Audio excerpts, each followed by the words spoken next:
practice. Everybody wants to know how to make everything all better, and we're going to figure out some of the secrets about helping us feel better and the kind of investments that we need to make in order for that to happen. So hopefully you are all sitting someplace kind of comfortable. It would be great if you have a chair with you. We're going to make use of sitting. We'll talk about things to do standing. But if you're in a place where you can move around just a little bit, that could be really helpful. All right, so the background of this topic is these three interrelated ideas: relaxation, meditation, and mindfulness. We don't always know what we mean. We've been told, and we have assumptions about what all they mean, but let's talk through these three.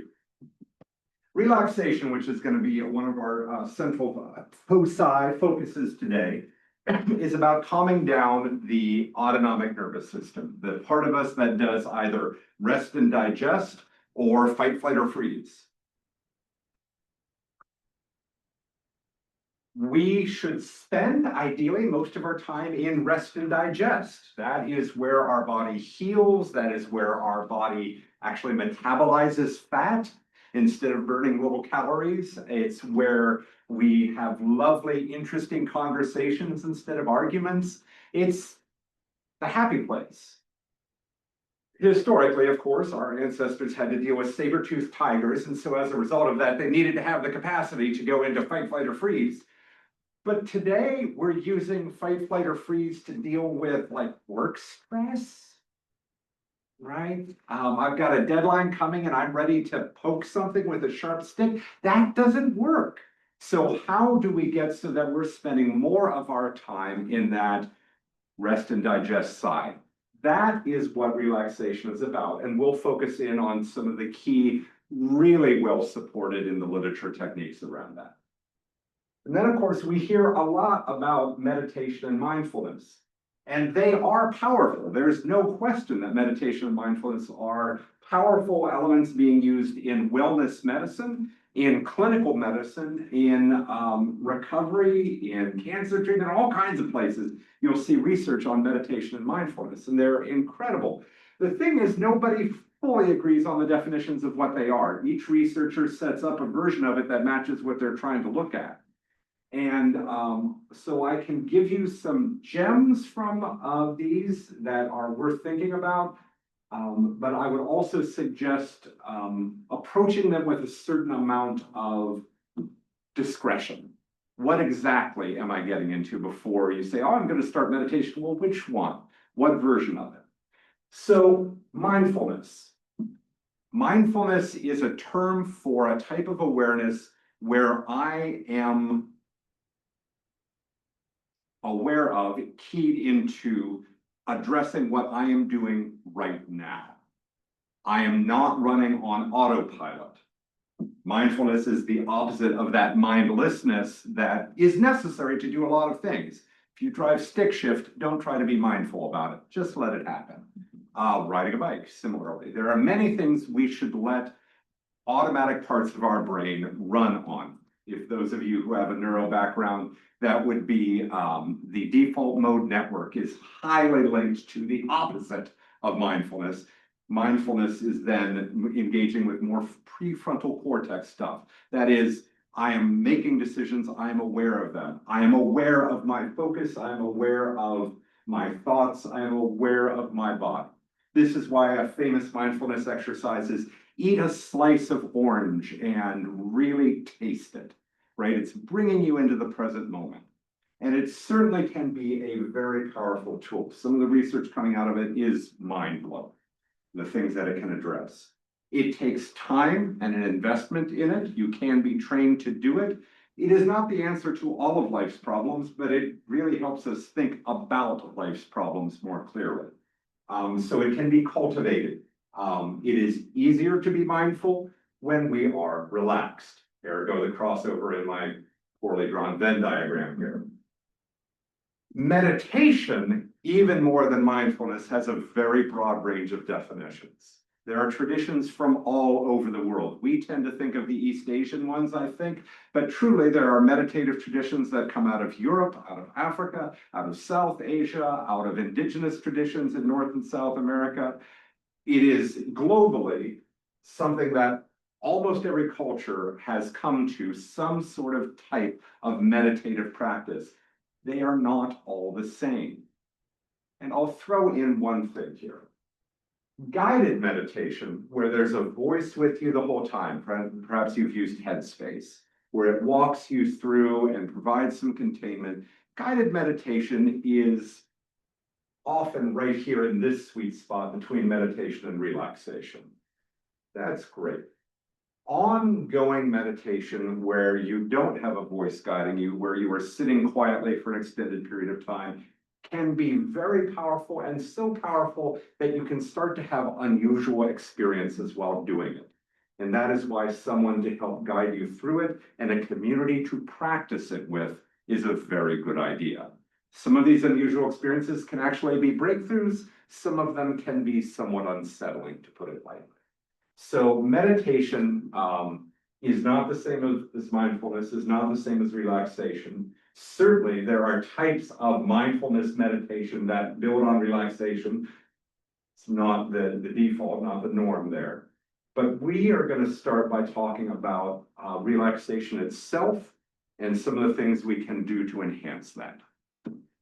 I imagine that already folks are coming up with questions. Please put them into the comments here. I would love to open up to those discussions.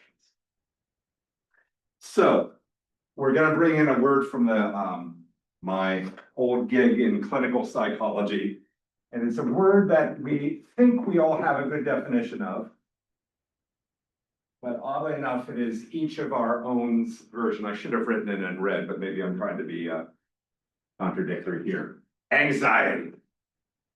Anxiety is pointless autonomic arousal. That's a ridiculously technical definition, but we are ready for a saber-toothed tiger, and there's no saber-toothed tiger.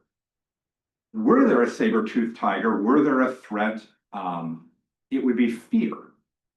Anxiety and fear are physiologically indistinguishable from each other, but the larger problem here is there's nothing to be afraid of, and yet we're in a state of fear. So that's anxiety. And in that state, our bodies are making an interesting compromise. It's, I may not survive the next 5 minutes, so I'm turning off everything that's about longer-term well-being. Blood flows away from our central gastrointestinal system, from dry mouth down to indigestion are all part of the blood flowing away, because the blood needs to be out here in our limbs so that we can fight, flight, or freeze.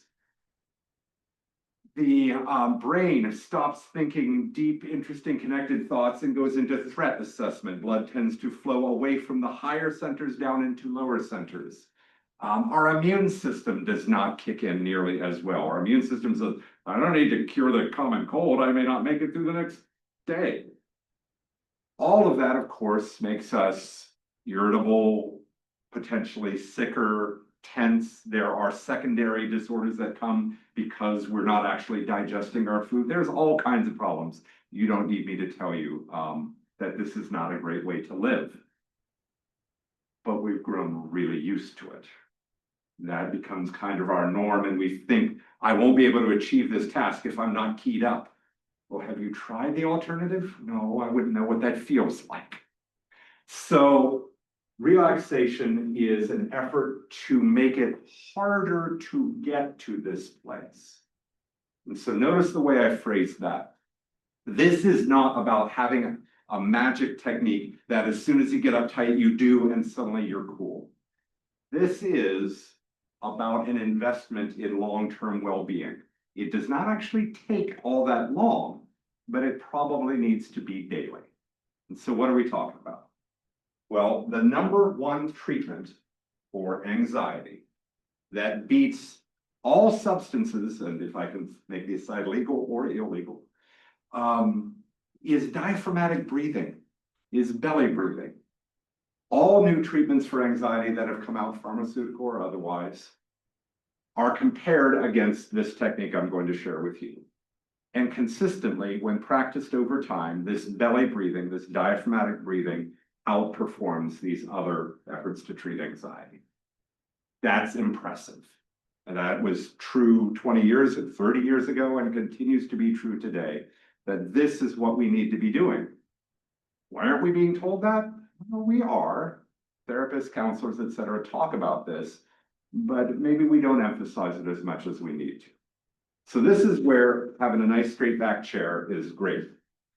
We're going to do a technique that we can ideally do anywhere at any time, but this sweet spot for where you ideally should be doing this is a time during the day when you are calmer. To my students, I usually say less freaked out. You are looking for a time where you're, compared to the rest of the day, okay. You're not at 11 on a scale of 10. You're a 3, maybe a 2. That would be great. Because we're going to take that and deepen it. And by deepening that state, it's going to be more difficult to get up to freaked out. So we call that, the fancy word here is depotentiation. We're getting us down to a lower baseline so that things that come at us are less overwhelming. And it really is just breathing where we allow our lungs to get a nice, deep lungful of air.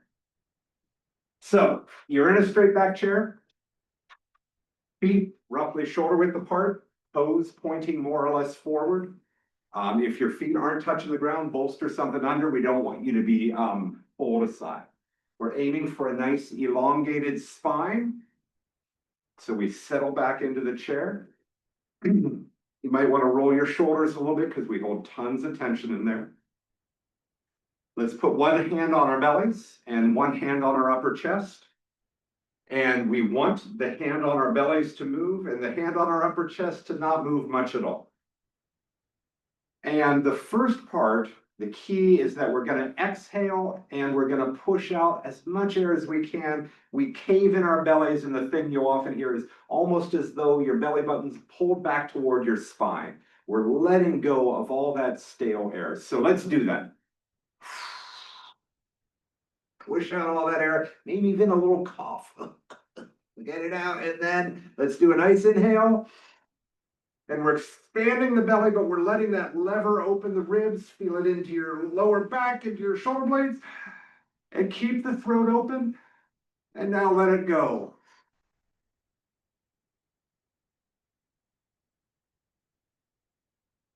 Even that belly again. Now let's do one more exaggerated breath. Let that belly expand up into the rib cage, into the back, into the shoulders. And then let it go. Out. All right, so those are 2 exaggerated breaths. You might even notice my voice drop a little bit more because my throat is relaxing when I do that. That is hitting a reset button. The CO2 levels, the carbon dioxide, the waste air levels in the lungs have gone down. Oxygen has been allowed to flow out into our bloodstream. Our happy little red blood cells are distributing oxygen everywhere. And then for the next 3 to 5 minutes, you just sit calmly. You don't need to light incense or candles. You don't need to do special hand mudras. You want to keep it very simple so that you can do this if you're on vacation, if you're sitting at work, if you're any place.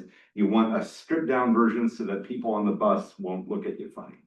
So there you are, sitting straight in a straight back chair. You don't need cushions. I love myself some meditation cushions, so I'm not dissing them, but we want to be able to do this in the simplest version possible. So after 2 or 3 exaggerated breaths like we just did, we then do 3 to 5 minutes of just steady breathing. So it's something like, I think of it as like a big pendulum. So it's exhale, you can do this along with me. Little pause, inhale, a little pause, exhale, a little pause, 3 to 5 minutes. Some folks will tell you to do counted breaths or square breathing or pyramid breathing or whatever. I worry that adding numbers and visualizations just complicates something that our bodies are telling us how to do. If the numbers work for you, excellent. Otherwise, keep it simple and let the body be your guide. So 3 to 5 minutes. The coffee could be making.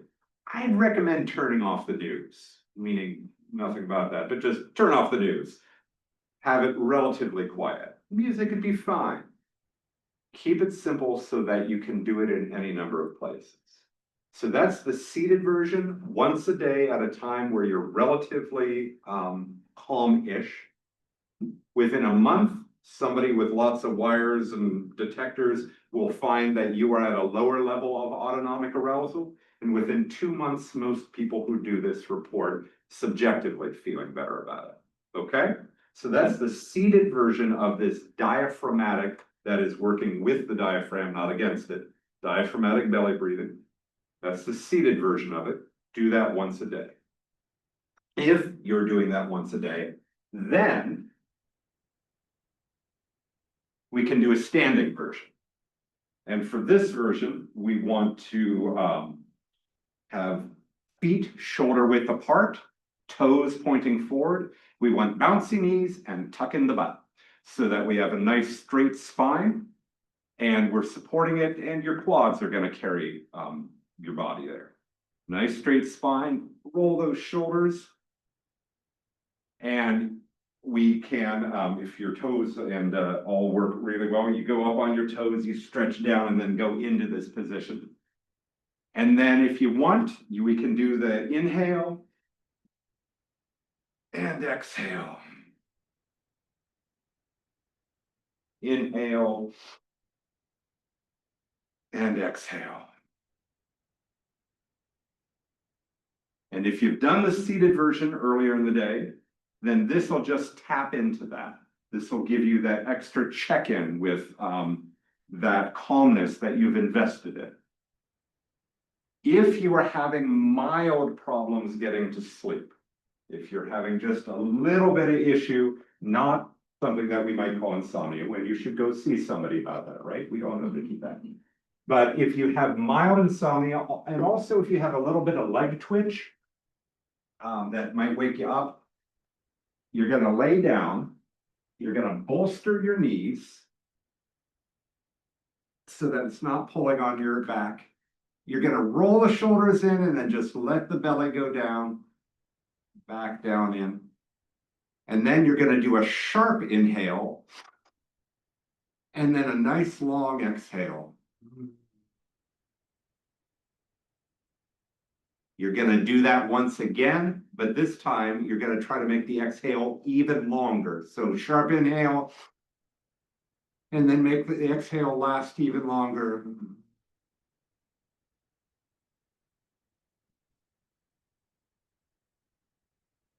Do that at your normal bedtime, and that can help get you into sleep faster, but you don't want to do that as your one practice. Your anchor practice is that sitting in the chair, establishing 3 to 5 minutes with those exaggerated breaths. So those are the 3 forms of active diaphragmatic breathing, letting your body guide you into a deeper breath where you exchange more air. So in that regard, you've now been given the leading tool to depotentiate, to reduce autonomic arousal, to invest in this better way of functioning. Those of you who have done yoga, you already know this and went, yeah, it's just like in, yeah, exactly. Yoga is an active body inventory. It's going through all your various muscle groups in the classic asanas, the postures, where you flex and counterflex. If any of you have ever done Tai Chi, it's an extend and a pull back.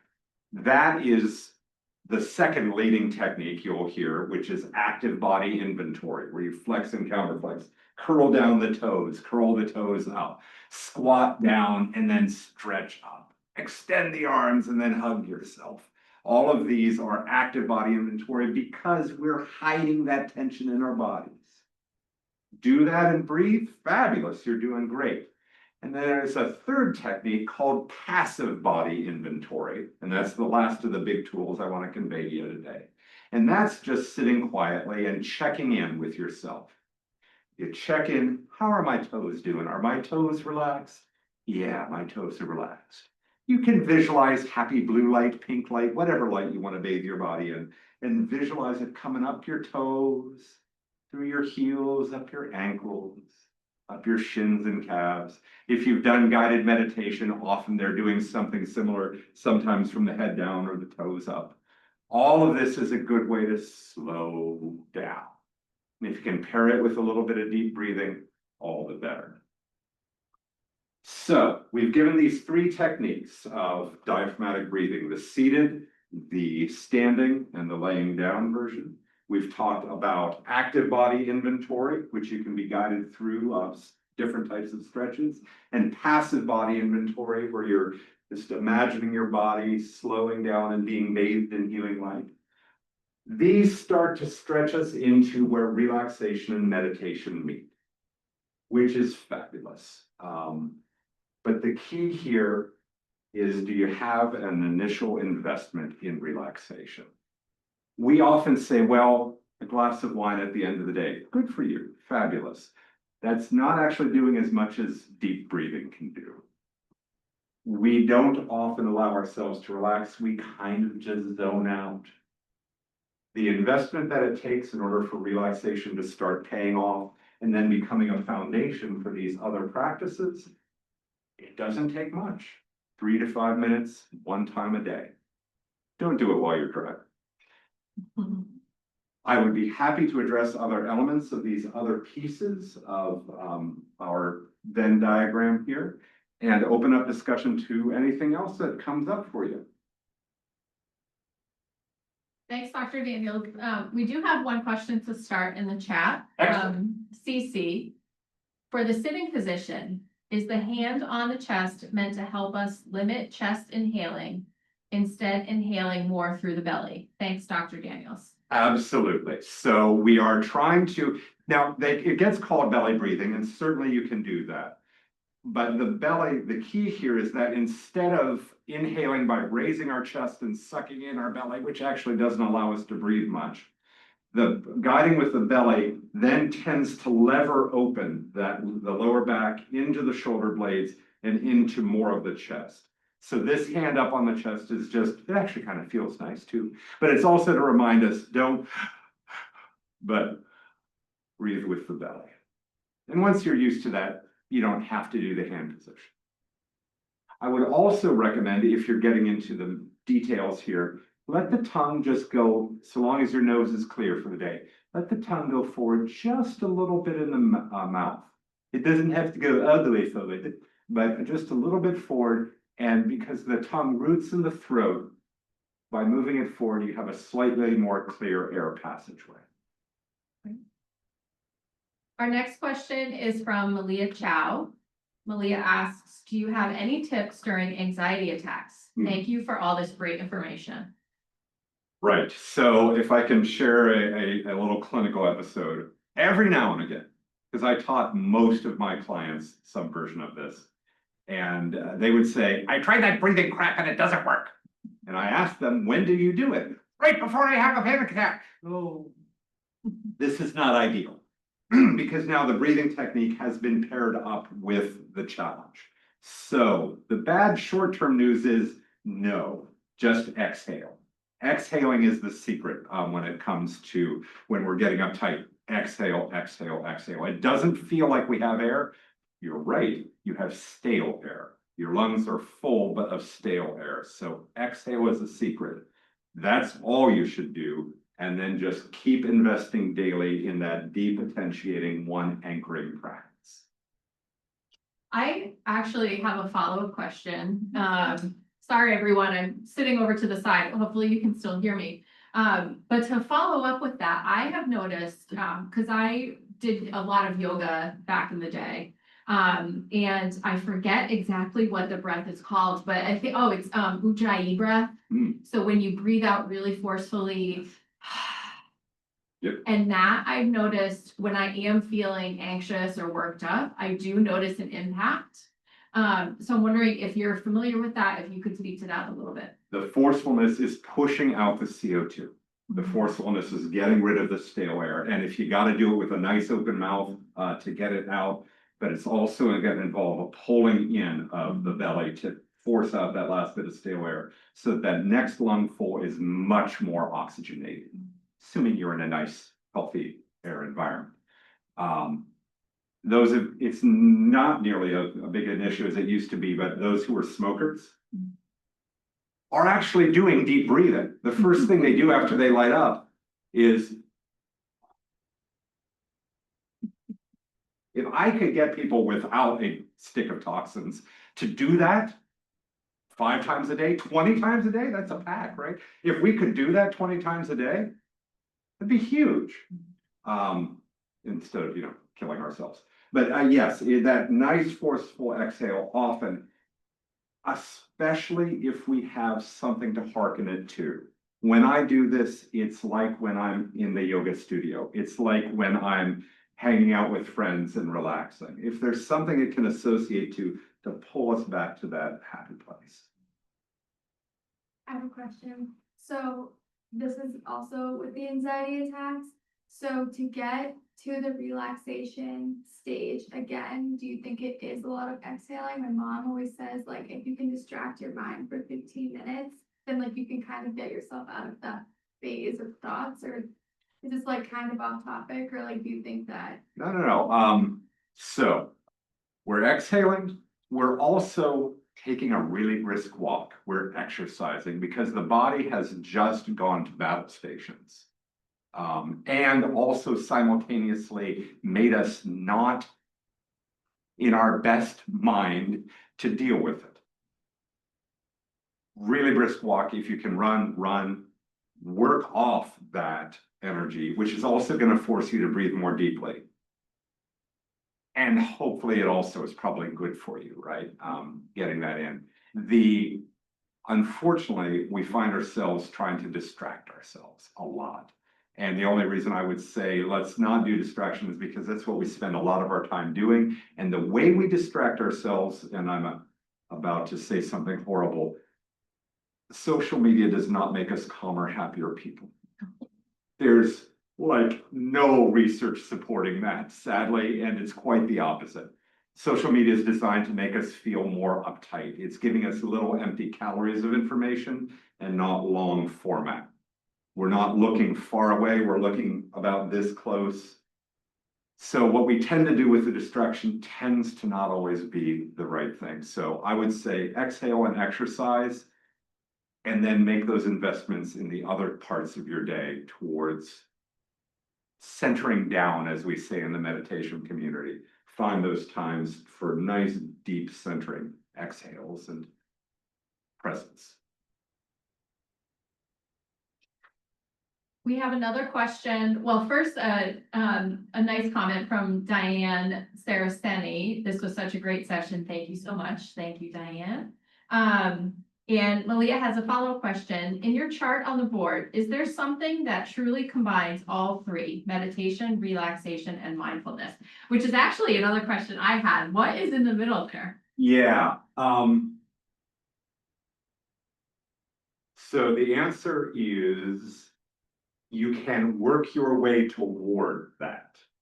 So within Chinese health practices, there's something called Qigong. And Qigong is breath, some stretches, often rubbing of the hands, you rub the ears, you tap the head, you rub the soles of your feet, and then gentle breathing with motions involved in it.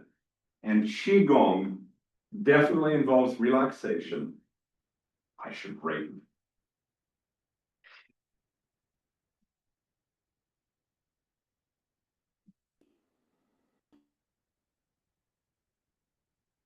Qigong combines the relaxation through the movements and the breath. It has a meditative element to it because it's often sitting, the eyes are closed. And then the mindfulness starts to come in as you start to notice subtle shifts in your body. Qi is not energy as much as it is flow. and we're feeling the flow, and we're feeling how we can push through, breathe through any blockages to that. And so when practiced over time, are you getting the punchline here? Qigong actually can work you into relaxation, meditation, and mindfulness. So too does practicing the broader range of yoga. The good yoga asanas, and then some of the breathing that they get you to do, it's gonna get you partly there, but yoga is actually a much bigger family of practices. And when you, over time, bring in some more of the meditation that comes with it, the type of focused awareness that they're asking you to do, you can, over time, work your way to here. I am not aware of any one technique that, as you sit down as a complete novice, takes you here immediately. It may say it does, but you're gonna come at it from wherever you are at that point in your development in life. Yeah, great question. Yes, indeed. I have a question, another question for you. And what made me think of it is your social media comment. So not to kind of exacerbate the piece about social media, but I'm wondering, there are a couple of apps that I've used in the past that I really like to kind of help guide the breathing and the meditation. Do you have any favorites or ones that you recommend? Headspace is very good. It has smart folks who have put it together, who have a background in both the research and the faith side of it. I find so guiding meditation is kind of a form of very light hypnosis. And I've been trained in hypnotism as well, and I respect the way they do their guided meditations. It's smart, it's well put together, it gets you there. Their visualizations are wonderfully abstract, like pink clouds and orange things drifting through. And if your eyes need to be open, it still kind of puts you in a kind of place, which is where you want to be. I like Headspace a lot. Anyone that says, I'm going to relax you in 3 minutes. No, don't do it. You want 15, 20 minutes. That tends to be the standard for meditation in the research. 20 minutes a day is the level at which we're able to see measurable benefits from it. There is no one right meditation. There is a meditation that works for you. There will be points where it feels like intense boredom. There will be points where it feels like it's not working. But if you continue with a meditation technique that doesn't feel wrong and that you can work your way into, the investment is worth it. You'll want to do it ideally with a community or in a very structured practice. So that's where I'd come with that. My follow-up question, and apologies everyone, we don't have any questions in the chat, so I'll thank you everyone for indulging me. But speaking of community, is there benefit to group meditation versus solo? Yes. Short answer, yep. Yep. Within most of the traditions around meditation, the community meditating together is actually critical to it. Within Buddhism, it's called the Sangha. It's the group of those who come together, and it's considered on equal level with the teachings of Buddha is the people sitting down together. Okay, that's the religious background. But as we research the group effect of meditation, our students have available to them daily meditation here, Monday through Friday, in the beautiful sacred space of the Center for Spirituality, Dialogue, and Service, our amazing campus resource. And there's a certain amount of, you tend to do it more if you know there's a community doing with you. When you're sitting with people who are sharing in it, it feels less silly. You tend to be able to put up with the full time because you feel wrong about getting up in the middle of it. There's good peer pressure to it, and there's also an overall lifting effect from the community practice. So yeah, we need more ongoing long-term research on it, but we are seeing indeed research studies that the practice together makes a difference. It's incredible. It is, it is. A thought that bubbles up for me, because I have this wonderful captive audience of alumni. They're still here. I have been teaching for over 23 years, and this by far is the best job I've ever had. Northeastern is an amazing place. The students are incredible. It makes my job both challenging and easy because I have such incredible students. I am privileged to be able to have a group of students who have taken a passion to intersecting psychology with the arts, with literature, with philosophy, with theology, and we have a work group where we take students to conferences. And within my 4 years, I'm beginning my 5th year here, within my 4 years, we've taken 50 posters to conferences. Giving Day will be coming up in the spring, April 14th. At that time or later, if you were thinking, where would I like to give a donation this year? Might I suggest, amongst the many other worthy possibilities, the Department of Psychology Undergraduate Conference Travel Fund. We didn't workshop the name. So the Department of Psychology Undergraduate Conference Travel Fund. Our students are presenting papers, they're taking posters, they're simply going to these amazing conferences so that they can meet people who are in these graduate departments where they are going, will be going. This weekend, 2 weekends ago, I was able to introduce 3 of my students to the chair of a department that they will be applying to. It was incredible. I was very, very proud. And we could use a little bit of help in that regard. So that is my shameless plug there for Giving Day and drawing upon our wonderful alumni. To wrap up, one last comment from Cece, just a shout out to the Sacred Space. I used Sacred Space 2014 to 2019 as a stressed out student athlete, thanks NU. So really does have an impact. Absolutely, absolutely. Well, Dr. Daniels, thank you so much on behalf of all the alumni and those who joined. We're so glad to have you. Thank you. Thank you to everyone who joined. We'll be sending this link out shortly once it uploads, and we hope to see you again soon. Thank you.